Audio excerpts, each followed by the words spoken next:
நடிகர் பிரகாஷ் ராஜ் பாஜகவிடம் டெபாசிட் இழந்தவர் என்றும் மோடியை விமர்சிக்கும் அவரது அரசியல் பேச்சுக்கு மதிப்பு மரியாதை கிடையாது என பாஜக மாநில தலைவர் அண்ணாமலை காட்டமாக விமர்சித்துள்ளார். முறையில் எந்த குற்றச்சாட்டும் நமக்கு இல்லை. அரசியல் ஒரு அனுபவம் அவ்வளவுதான். 2019 பெங்களூர் சென்ட்ரல் தொகுதியில பிரகாஷ் ராஜ் அவங்க தேர்தல் நீங்க பாருங்க, எப்படி நின்னாருன்னு பாருங்க, யாரை எதிர்த்து நின்னாருன்னு பாருங்க. அப்ப காங்கிரஸ் பத்தி என்ன பேசினாங்கன்னு பாருங்க, பிஜேபி பத்தி என்ன பேசினாங்கன்னு பாருங்க.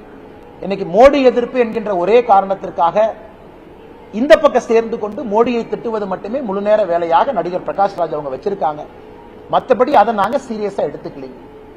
அதே நேரத்தில் பிரதமர் அவருடைய இன்டர்வியூ, உதாரணத்திற்கு பிரதமர் அவர்கள் இன்னைக்கு கிட்டத்தட்ட 40 தொலைக்காட்சி நிறுவனத்திற்கு மேல இன்டர்வியூ கொடுத்திருக்காங்க. நமக்கு ஒரு பெருமை என்னன்னா, அந்த முதல் இன்டர்வியூவே தமிழ்நாடு சார்ந்த ஒரு தொலைக்காட்சியிலிருந்து ஆரம்பிச்சாங்க. பாரம்பரிய உடையில முதல் இன்டர்வியூ, பிரதமருடைய ஃபர்ஸ்ட் நேஷனல் இன்டர்வியூ இந்த எலெக்ஷன் டைம்ல ஒரு தமிழ் ஊடகத்துக்கு கொடுத்து தான் ஆரம்பிச்சாங்க. சோ எல்லா இடத்துலயும் பேசினாங்க. சோ பிரதமர் ஹிந்தியில பேசினது புரிஞ்ச விட்டவங்க எல்லாத்துக்குமே தெரியும். பிரதமர் அவர்கள் என்ன பேசினாங்க, அர்த்தம் என்னன்னு அது உங்களுக்கும் தெரியும். குறிப்பாக பிரதமர் அவர்கள் என்ன சொன்னாங்கன்னா, இங்கே ஒரு செய்திகளை உள்ளது உள்ளபடி தெரிந்து கொள்ள ரெஃப்ளெக்ட் நியூஸை சப்ஸ்கிரைப் பண்ணுங்க.